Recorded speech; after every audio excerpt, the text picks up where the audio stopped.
Welcome back to the channel, and this is Texas PWC Fishing. My name is Jeff.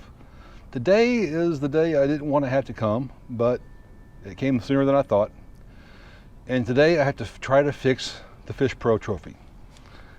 While I was at the lake at Lake Lavon, I picked up a rock in the impeller, and with no IDF I could not clear it. So today I'm going to see if I can dislodge the rock and pull it out and see the impeller will spin freely. I went by the dealership on the way home and talked to them about my problem, and they said normally a wear ring is not covered by warranty. However, with my situation being that I've never had the IDF functioning because of a software issue, that BRP might cover this repair. So tomorrow I'm going to take the trophy in and see if I can get them to cover it under warranty.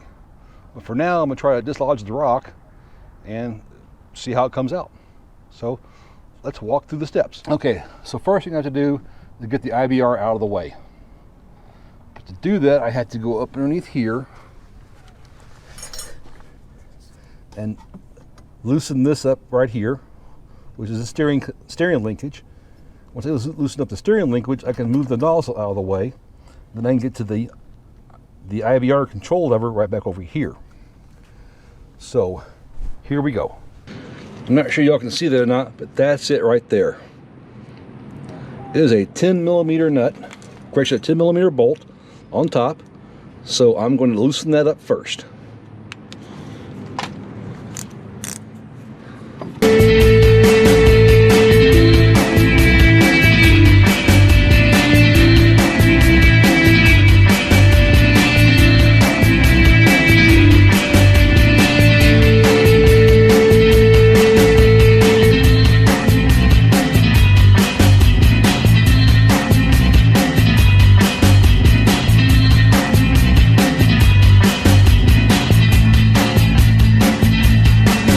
Steering linkage is out of the way.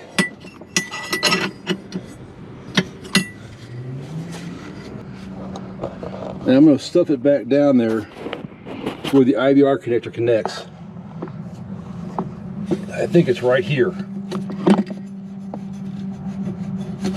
Right there. So I have to loosen that and that up, and I can't see it. So I think that's a 13mm.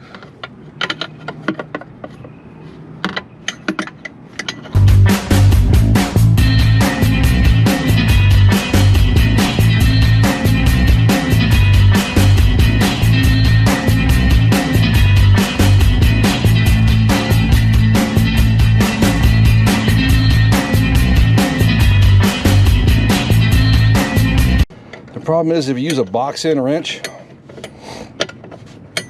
you can't get the wrench off with it loosened up. So I have to tighten it back down a little bit, then use the open end of the wrench to be able to get it off.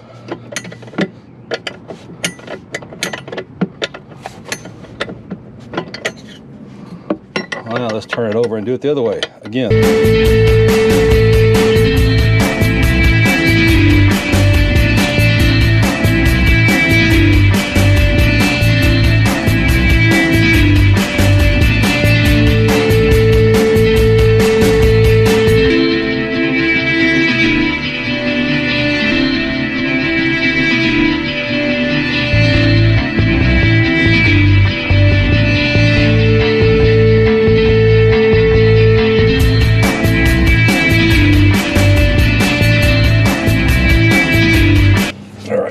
Mistaken, I think the nozzle has to come out first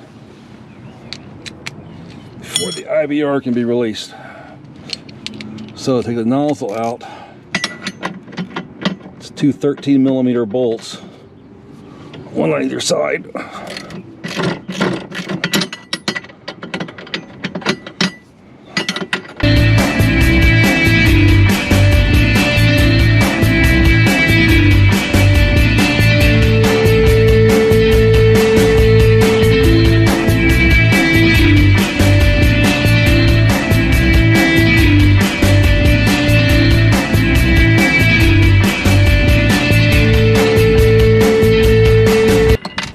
That's the nozzle bolts. Both of those are out. So this will just lift, rotate back.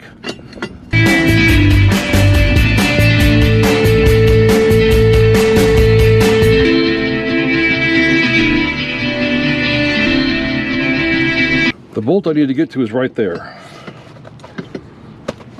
to release the IVR.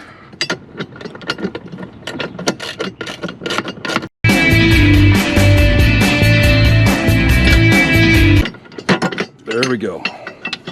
IVR is now released.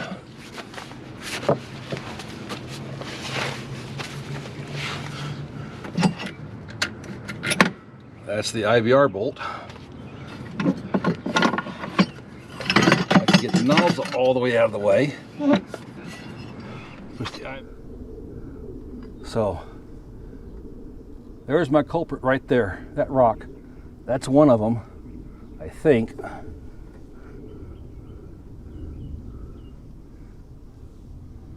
So let me pull that out. I've got a pair of needle nose pliers here.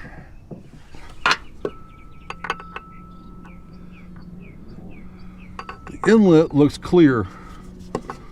I'm not sure how well y'all can see that. There's some minor chipping on the impeller, but if I'm picking up a rock, I would expect that.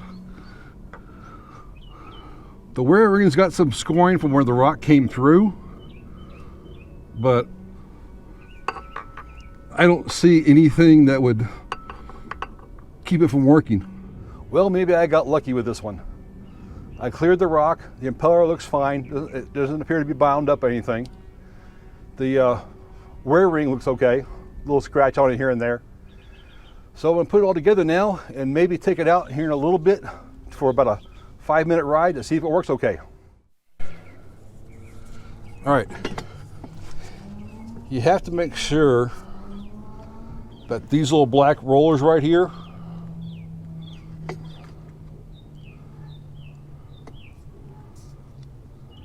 that those little black rollers right there are in this channel, one on either side, before you are able to install it correctly. If you don't have them in that right there, that little slot, they're not going to fit right and it's not going to operate correctly. So I wish I could get you a better view of this.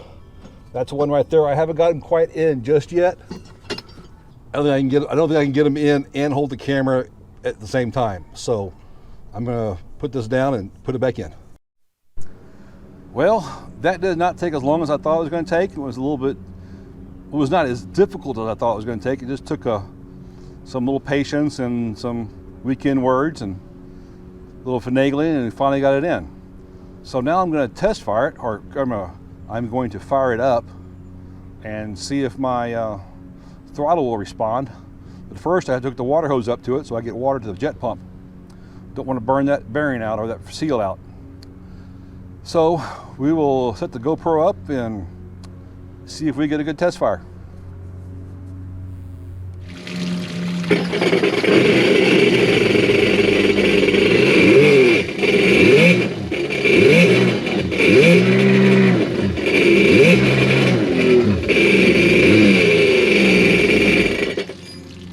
Well, you can hear in the video that there's still something wrong with it. It rattles real bad and it's got a not very much throttle to it. It'll idle, but that's about it. So tomorrow it's going to the dealership, and hopefully this will be covered under warranty since it was a issue caused by BRP. I sure hope so, at least. Well, I will keep you posted on what goes on, and thanks for watching. If you enjoyed this, please give it a thumbs up, and if you would, please consider subscribing. I would really appreciate it. Have a nice day and stay dry.